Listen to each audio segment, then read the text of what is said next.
Ladies and gentlemen, we're at the end game. God, felt like yesterday KD was just a young buck in the league, man. Felt like yesterday Russell Westbrook wasn't a vet.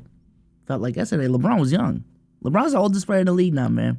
I ain't gonna lie. We are reaching Unk territory. And now we are here with Dom2K, who made a video called The End Is Near. And this thumbnail makes me so sad, bro. This thumbnail right here makes me so sad, man. And why does Curry have a bigger... Nah, never mind, man. All right, let's get into it, man. I'm sure you've noticed, but the remaining playoff teams include a young Oklahoma City Thunder, young Wolves, Lucas Mavs, Denver's title team, Boston trying to get over the hump, Donovan Mitchell, Brunson, and Halliburton's Pacers. Notice anything lacking as we move toward the conference finals? Yeah, most of the stars you grew up with. In the 2024 postseason, we are truly at a crossroads. Our 2010 stars are now older, injured, or in sticky situations, threatening to hold them out of contention as their days shorten. So that's what I wanted to focus on today. Talking about some of our GOATs who've shaped the recent history of the league and what appears to be next for them as the clock continues to tick. 36 years old. Stephen Curry likely had the fastest, most dominant rise to power of a lot of your childhood stars. Yeah. One day he was dealing with non-stop ankle injuries poised to hold him back from greatness. Next, he was winning MVPs and titles. I don't even remember that, dog. Like, Steph Curry was injury prone. He wasn't supposed to be a superstar. He was supposed to be... What would be the modern day comp? I wouldn't even say Kawhi. Like, Steph Curry was not supposed to be nowhere near close to a star. Maybe a couple All-NBA seasons, cool. But specifically his injury history early on, not a lot of people were high on Steph Curry from a career perspective on, like, as a player you want to build around. It's long been theorized that amongst the greats, he'd be most equipped to play the longest because of his style. Maybe the drives will slow down, the scoring explosions will get harder to come by, but the long-range bombing will always be on the table. That being said, he finds himself in interesting positioning following the golden era, and it's become clear if there is another winning arc in his career, this core won't be the mix to get it done. Given his contract runs up to 2026, in the modern NBA, Golden State's front office is likely feeling the squeeze as he's only inked for next season and the one after. The age changes things a bit. He may not have the leverage over an organization younger stars have. Oh, wow. Also doesn't strike me as the type to spend this long with the franchise only to request a trade at the end. Where does it all leave him in a world where Klay Thompson's best days are in the rear view while Draymond... I'm gonna keep it a stack. The idea that a player will spend the rest of his career on one franchise is done to me. Once I seen, like, the D Wades of the world move from Miami, once I seen Paul Pierce got traded, that was a Santa Claus isn't real moment for me. And even going back, like, you know, Jordan going to the Wizards, Hakeem not being a rock, like all of these things, bro. Especially in today's era, the player movement era, I'm not banking on these players staying with a franchise for the rest of their career or for one franchise their entire career. Hell, even Kobe has some trade requests in his career. So I'm gonna keep it a stack. Curry, if you want to win, get the fuck out of Golden State, dog. Continues to become more of a weight on the team than the championship driving force he once was. To finish Steph's career the right way, it comes down to management getting him a co-star by any means, now preferably. When this contract expires, he'll be 38, and even if he's still really good, he won't have too much longer left. They'll no doubt be thinking about the post-Curry era, even if he decides to stay longer. Regardless, it's a ways away. Yo, this music is crazy, by the way. They could easily waste the next 2 Yo, seasons. this music is crazy. However it all ends up, what a hell of a ride. Irreversibly change the game, push the boundaries of shooting a basketball, and he'll walk away with more hardware than what looked possible a little over a decade ago. What exactly is Kevin Durant to do now? Crazy. Boy, it's just been a hot mess ever since he left Golden State. Injuries, unstable rosters, sweeps. I genuinely don't know where it goes from here.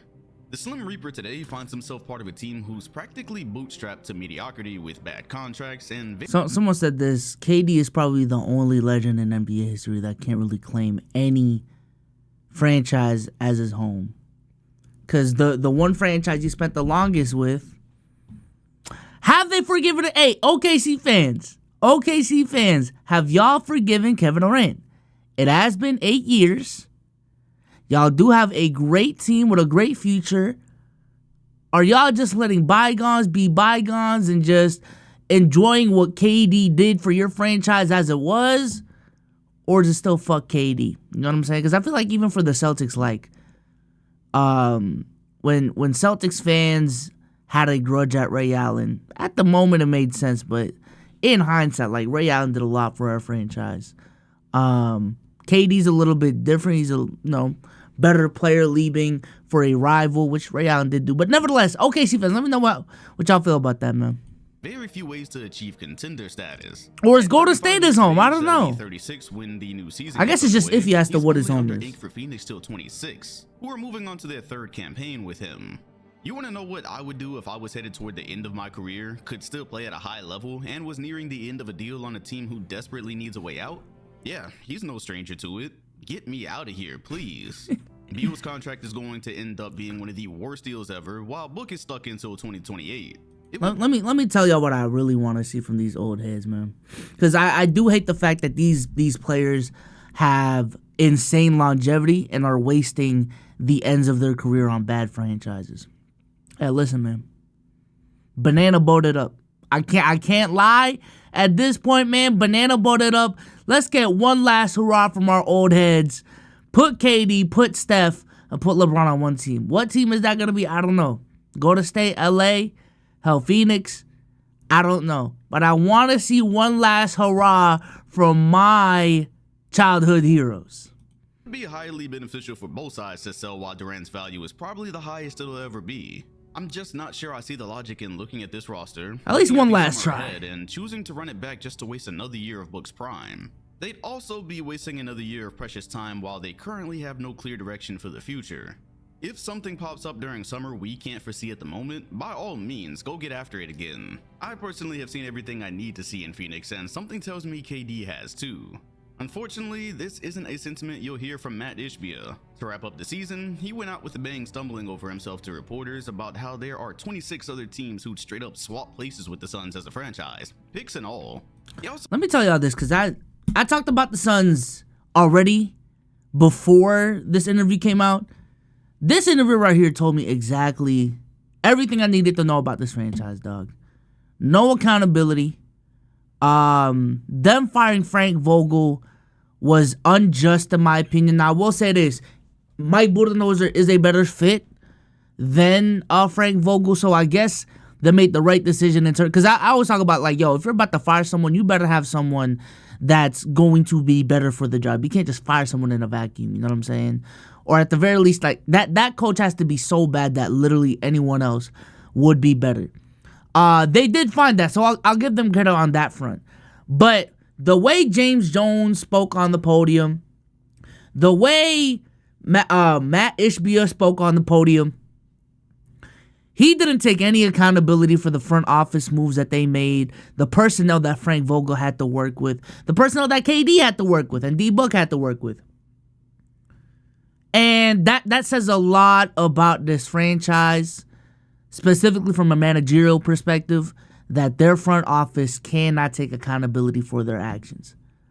I would not want to be a Phoenix Sun after hearing that. Especially a coach. Especially a coach. If I'm Mike Budenholzer, listen, they gave you a bag, and that's fine, take your bag, but I would not like to because Frank Vogel was a defensive-minded coach, and you didn't give him any defensive weapons. And if anything, you tried to build a offensive-heavy, fuck defense-ass lineup and team with Frank Vogel at the helm. Like, what sense does that make? But nevertheless. So very much sounds like he'll just be running it back with a bit of retooling, including the coaches. So yeah, if KD decides he doesn't want the drama of another trade saga right now, hopefully Phoenix can do like the Wolves did and come back healthier and stronger. Although that's a much younger and complete team who are in much better position to do what they've done this year. Phoenix deals with much stauncher limitations to all of a sudden be contenders in a few months. What a sad way for it to all have gone also. After spending years being hated in Golden State for one of the most head-scratching moves in NBA history, his attempts at trying to remedy the situation have all gone sideways in some of the worst ways imaginable. As it stands, he's going to retire as one of the greats for sure with some hardware, but no amount of revisionist history will ever make those two rings look better than they actually are. The only wonder I have left is if he'll save a year for a homecoming. The chosen one. LeBron James is pushing 40 while still maintaining a level of play we've never seen at that age. Yet, headed into free agency, we're left asking the same question we've come across around 3 or 4 times now. What's next? Save for the 2020 run right after acquiring AD, the LA stint has been a bit of a disaster. Injuries, strained relations with coaches, gridlocked rosters. It's been a rough ride since... Let me ask y'all this too, comment section. Was the Lakers run, was the Lakers era in LeBron's career, was that an underachievement? I'm not about to say it's a failure because of the fact that they got a ring. But let's keep it a stack. At least for me, and I feel like a lot of people felt this, LeBron AD on the same team in LA, that's multiple championships. And I feel like unless something crazy happens in the next 2 years, with LeBron already looking at retirement, it does feel like they're about to walk out of here in, 6, 7 years with only one ring. And I'm going to keep it a stack. Way more lower seed play-in season type playoffs than going into the seasons as a 1 seed. I'm going to be honest with you. To me, that's an underachievement.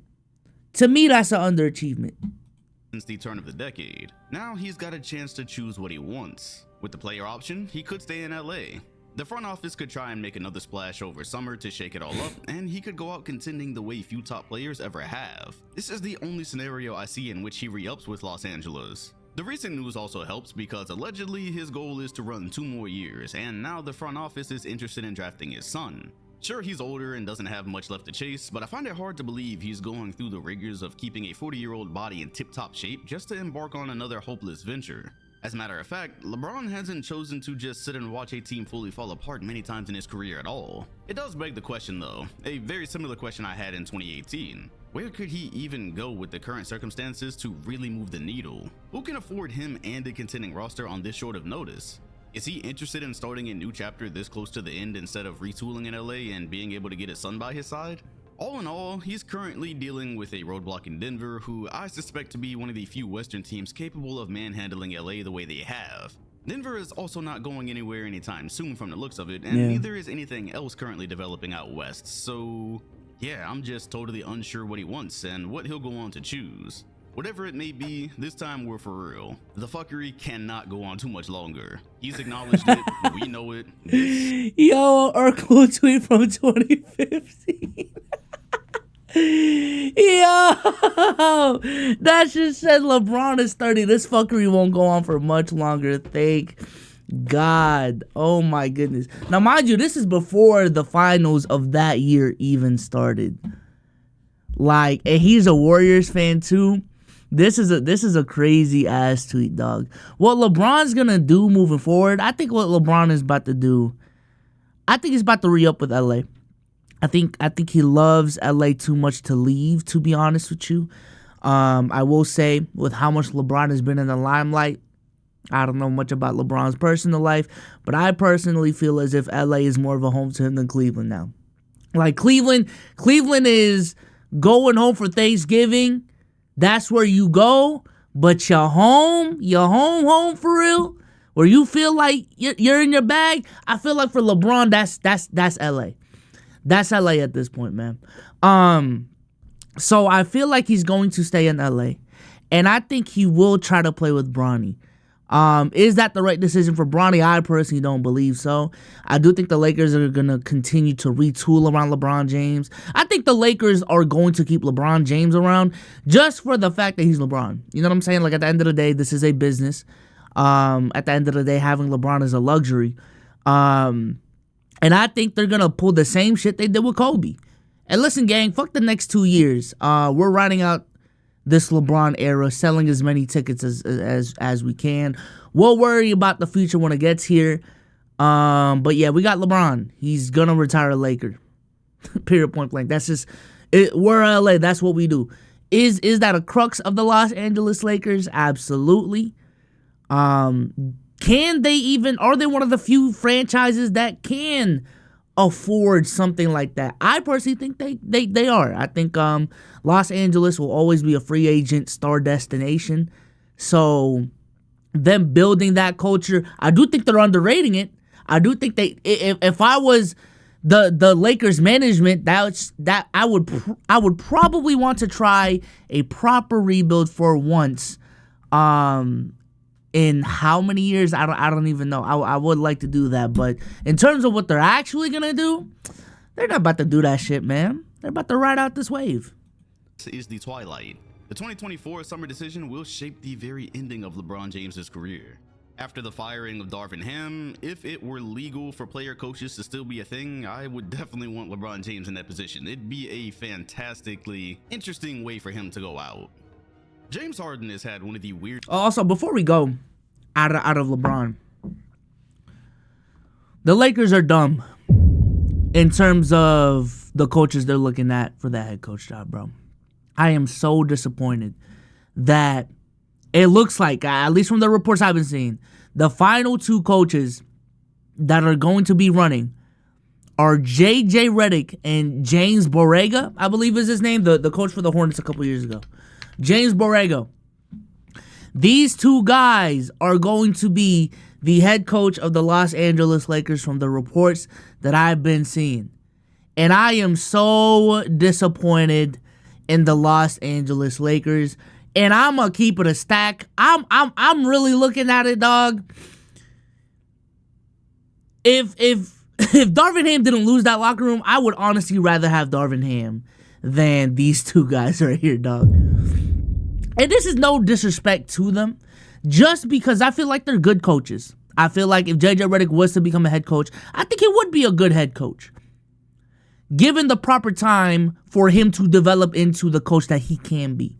But what is about to happen in LA, if one of James Borrego or JJ Redick becomes the coach of the Los Angeles Lakers, this is what's going to happen.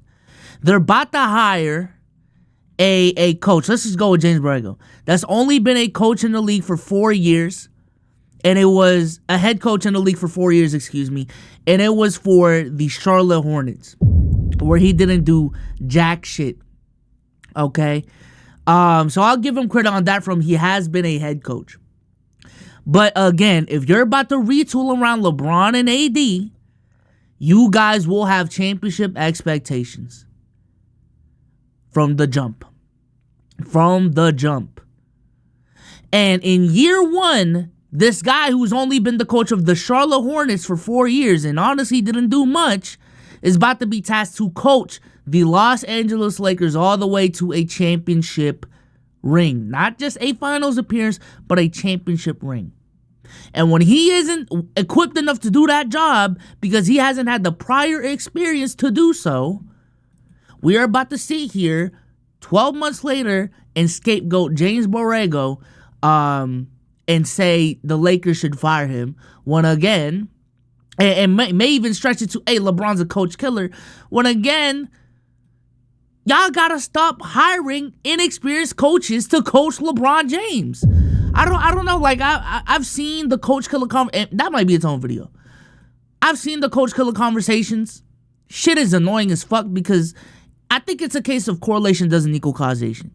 If you look at LeBron's career, for some fucked up reason, all of these franchises want to give LeBron inexperienced coaches when he is trying to win a championship real fast, real quick. Now, is that a fault of LeBron James to want to do so? Yeah, he is a part of the accountability pie chart. But these franchises also trade/sign him for that exact reason. Is to compete for a championship as soon as possible.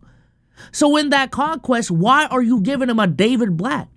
Why are you giving him a Ty Lue? I understand Ty Lue worked out, but in hindsight, he was still a young coach. Why are you giving him a Ty Lue? Why are you giving him a Darvin Ham? The one time y'all actually gave him a competent coach who has been coaches of championship contenders, not just the Charlotte Hornets, Frank Vogel, he won a championship. In hindsight, I get it. It worked out. I get it. Pat Riley had that That's a Raven vision. But giving LeBron James Eric Spoelstra was still kind of crazy. I can't lie. Like, why do we keep on doing this? I don't know. So again, if the Lakers hire James Borrego, once again, to me, the accountability pie chart, a bigger portion of that pie will belong to the front office. And that portion will be even bigger if they hire JJ Redick. I don't give a fuck if LeBron James is pressuring y'all to hire JJ Redick. Get off your damn knees. Have a backbone and don't fucking hire JJ Redick. Because JJ Redick, again, I'm not discrediting him as a basketball mind, but I feel like all of these head coaches in the league are smart at basketball. And when JJ Redick, who has never coached a day in his life, is about to be the head coach of the Los Angeles Lakers with championship expectations, year one, the Los Angeles Lakers, and I'm begging it right now, will regret it. And I better not hear anyone calling for JJ Redick's neck a year later, but I will, though. But I will. That's the thing. I will be hearing that. But nevertheless, let's go on to another James and James Harden, man. God damn, bro. Player in our Fuck. generation. Amazing talent, gave us some of the most jaw-dropping season-long performances we'll ever see, only to fall short in multiple series while bad luck sabotaged the others. He'll be 35 when the 25 season kicks off, and it's anybody's guess where it all goes next. He got another one of his dreams in being dealt to the Clippers, coincidentally at a time where it's safe to say they've reached the end of the road as it pertains to this particular core. PG is a free agent, Kawhi Leonard clearly can't make it to this time of year anymore, and there's no real indicator of how it gets better if they just bring the same cast back next year. Another full season of George and the Claw making it through just so one or both of them can be hampered for the playoffs? What if George leaves and it's mainly just Harden and Kawhi? 6 one way, half a dozen the other. He could stay and they probably won't win, or he can go God knows where for also probably the same result he's gotten everywhere else he's been. As crazy as it sounds, I think for James Harden, I'm just waiting for that point. Kind of like, because right now he's too good to not start. I'm waiting for that point where James Harden realizes the best utilization for him is probably to come off the bench. That's gonna be a long time away. But yeah, he's too ball dominant. I can't lie. Even in LA right now, he's still too ball dominant. Now I will say this first year in LA, he did play a part in them losing. I can't even like throw him all the bail in the world, but I feel like James Harden would be so good, ironically as it sounds, because this is how his career started, as a 6th man. You know what I'm saying? But I still feel like he has too much star power for him to accept that role. He's kind of like 2021 Russell Westbrook right now, like on the Wizards. You know what I'm saying? He's too talented to come off the bench. He's probably gonna start, and he still has enough ego and rightful ego, to be honest with you, to feel like he's a starter in the league. Once he gets to that age where, like, yeah, he's lost too much of a step to start, and he accepts a bench role, I really think James Harden will even have a second wind, or even a third wind, depending on how you think of it, in his career. Fortunately, the beard is fast-tracking toward a career not unlike many greats who hung around for a while, gave us numerous moments, only to walk away ringless. He'll still be one of the greatest shooting guards ever, and I'm sure we'll remember him. Yeah, same thing about his teammate. First of all, happy belated, he just turned 34, which does put him in the same boat, and Paul I Jefferson. am surprised he never reached a contract Paul extension Jefferson with the franchise George, after man. they were quick to do so for Kawhi. Most recently, it's been reported George turned down multiple Clipper offers below max value, setting him up to hit unrestricted free agency very soon. The lack of cohesion has led him to appear in convos involving Philly, which is like, I guess. After having seen so many guys with healthier versions of Embiid, you wonder would a move like that really make a ton of difference, especially given how either of them could end up with season-altering injuries at any given moment.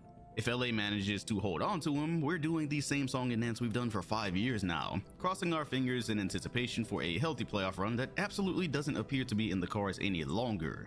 Still, he'll end up going down as an important figure to this generation of hoopers as the years pass, and we see more and more guys coming in citing him as inspiration. As someone who grew up with 2000s hoops, I liken it to T-Mac in some ways. Aesthetically pleasing game, highlights will circulate and inspire forever, while his trophy case won't have a ton to show for. And that's okay, some careers just go like that, and I hope we never forget what he had to endure to make it happen. Speaking of that, because I was about to speak on that, I want to shout out Paul George, man. I want to shout out Paul George. Because I can't lie, the fact that he still had the career that he had after the injury he had at the Olympics or for Team USA is crazy.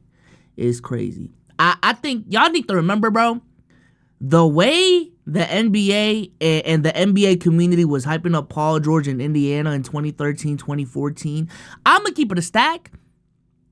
It's very reminiscent of how we're hyping up Anthony Edwards right now. I'm gonna go there. I'm gonna go there. Paul George going head to head with LeBron James in 2013 as a young buck, and then in 2014 being the leader of that, what was it, 56 win Indiana Pacers team. Yeah, Paul George was really set up to be next up, especially in the East. He was set up to be that next guy. And I was a really big Paul George fan back then. I still am, to be honest with you. But for him to still end his career afterwards with a season where he ends up being top 3 in MVP and DPOY, being as influential as he has been, just being as effective as he has been ever since then, is honestly a miracle, bro. Shout out to Paul George. The leg injury could have ended everything, so the fact we were still treated to an all-star career with his inspiration for the younger generation is nothing short of spectacular.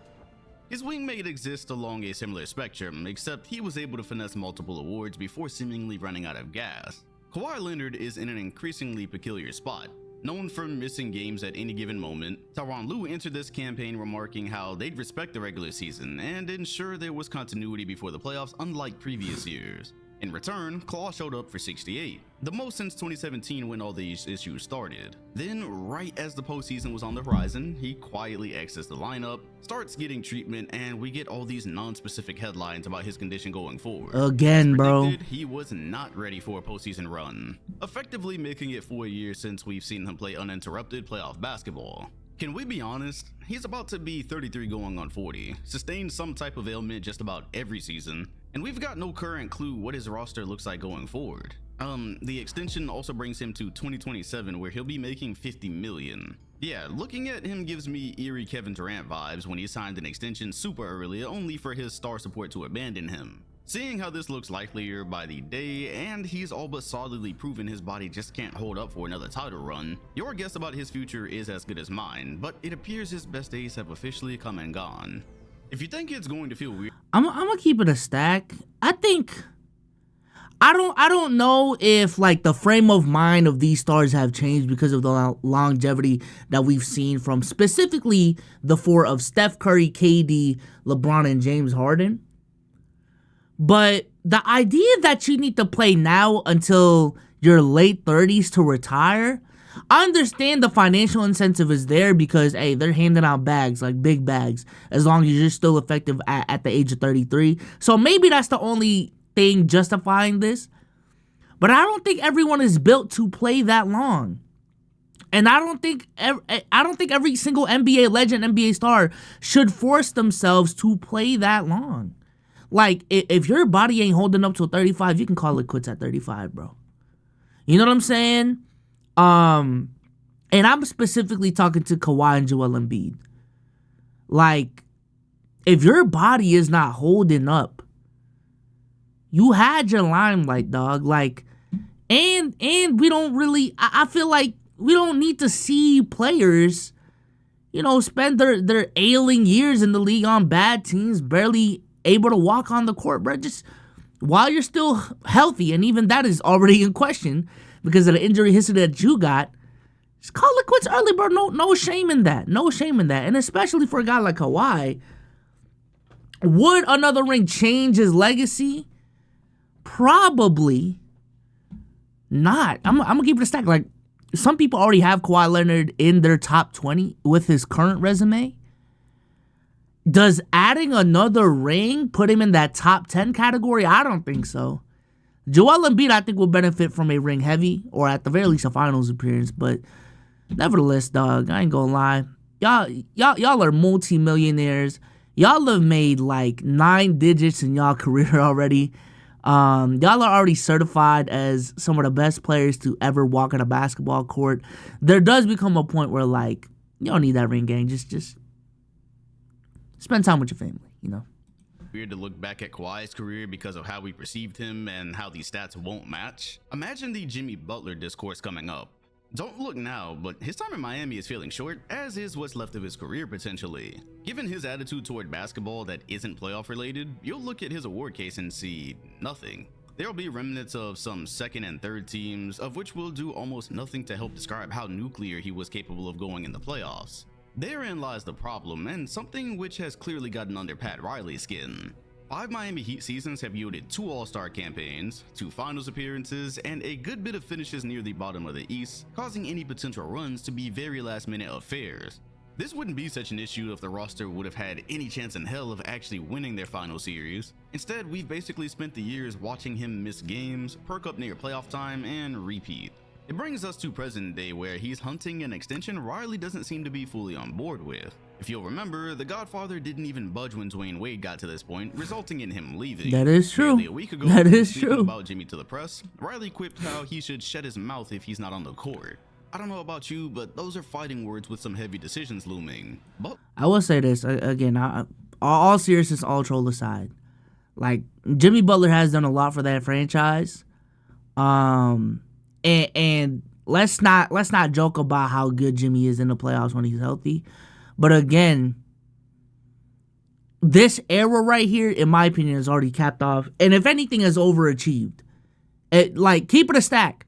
They weren't supposed to make it to the finals in 2020. Let's keep it a stack. 2023, they weren't supposed to make it there. This is a core that's overachieved.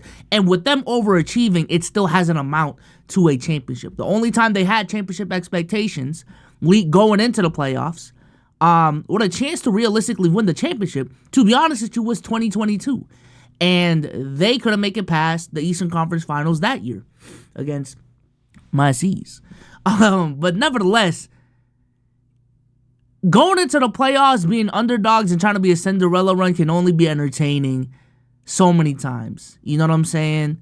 At some point, we got to go into the playoffs ready. We got to go into the playoffs respected. And we got to go into the playoffs with a personnel that's actually built to win a championship. Not just overachieve, but built to win a championship. Because honestly, I've been there before as a Celtics fan. Pre-Kyrie Irving, the Isaiah Thomas Celtics, that's how it felt like to me. You know what I'm saying? We overachieved in 2015. 2016, we got bounced out in the first round. 2017, us making it to the Eastern Conference Finals was crazy, specifically with how we went about it. But I understood, this is all fun. This is all fun and games. But let's keep it a stack. Even if we make it out the East, we're not about to beat anyone in the West. How fun really is this for real? And especially Miami, the fact that they've been doing this for 5 years now. Big decisions need to be made. I think the only guy safe on that team to me is Bam Adebayo, and that's it. Tyler Hero, you're on eggshells. Jimmy Butler, you're on eggshells. Caleb Martin, you're not good enough, buddy. You know what I'm saying? Terry Rozier, I guess, just because y'all just traded for him. But even Terry Rozier, bro, if we're about to pick a direction, we're about to pick a direction.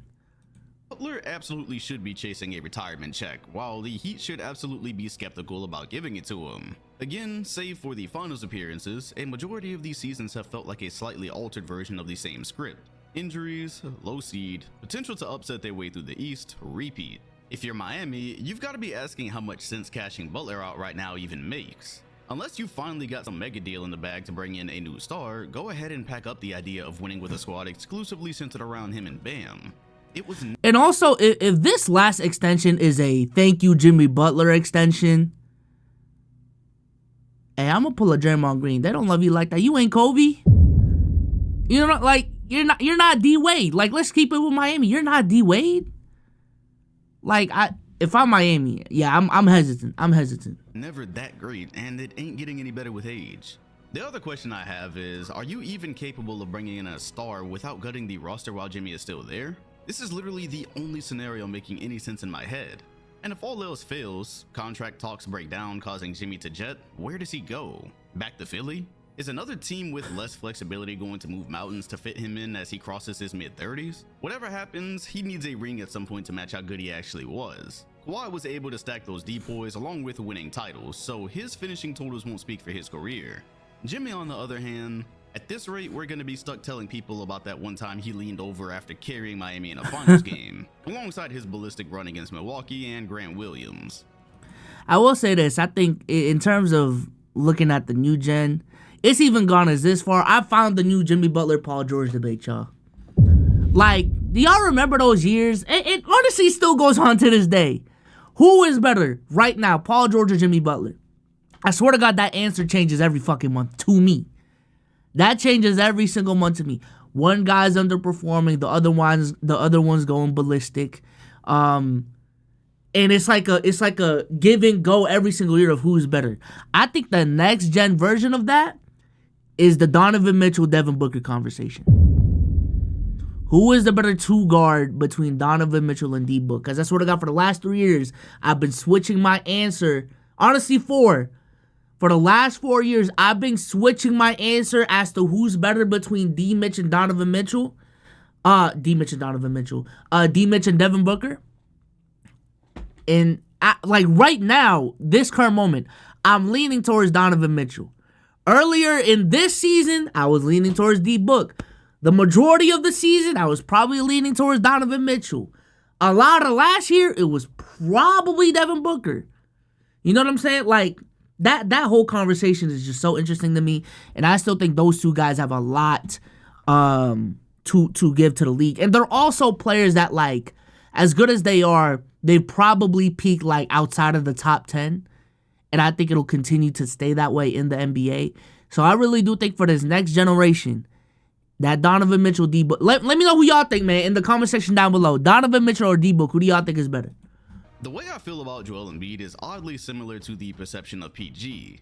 He's recently endured another first-round exit on the heels of yet another injury-riddled season, and I'm entirely impressed. Damn, Joel Embiid the old head now? He's put together on such a set of legs. Seriously, there were so many times in the Knicks series where it looked like he was just ready to collapse. Then you look up and he's got 30+ points. You start to wonder, how is it possible he suffered this many surgeries, this many ailments, yet would have been on track to repeat as MVP if he hadn't gone down? He's got the hospital report of a completely washed player. That's why he's on this list. You might have raised your eyebrows realizing he literally just turned 30, but he's got the baggage of the rest of these guys. The wear and tear, struggling to break through, and an entrance to summer with an abundance of question marks. There's been so many iterations of the process by now, it's leaning toward one we may just never see completed. As his name is tied to mid-30s Paul George, would their pairing actually do the job? If not, is there another pairing left for Philly to get it done? If not, I once again ask, what are we doing? Embiid is an extremely old 30, and as he's a big, I can't imagine his body can continue to endure the rigors it's been forced to. I'm done with Embiid being a number 1 dog. I can't lie. I can't lie. Maybe as a number 2, but even if Paul George does come there, I still do believe Joel Embiid is going to be the number 1 in that situation. I'm done with Kawhi and Joel Embiid being number 1s. I can't lie. They're just not reliable enough. And especially because I've seen it with the Clippers this year. If we're about to build this team around Joel Embiid's abilities when he's healthy, but he's not there when it matters, he's not at 100% when it matters, then I feel like we should build the team accordingly. And it's just hard to do that. Like, building a team with the future proofing of a Joel Embiid injury, that's just not the way to go about it. I'm done with Joel Embiid being the number 1 dog. Year after year, you begin to look at Philly's front office and beg the question, did you just get off of him while you still can? Not that you can surely build around Maxey, but if you can't get a clearly laboring star over the hump, are you just gonna stand by till it's too late? Go ask Minnesota how sitting on Kevin Garnett too long worked out. Embiid is solidly inked until 26, then has a player option for 27. If I were him and the team didn't considerably improve over summer, it'd be my cue to go. It's been long enough.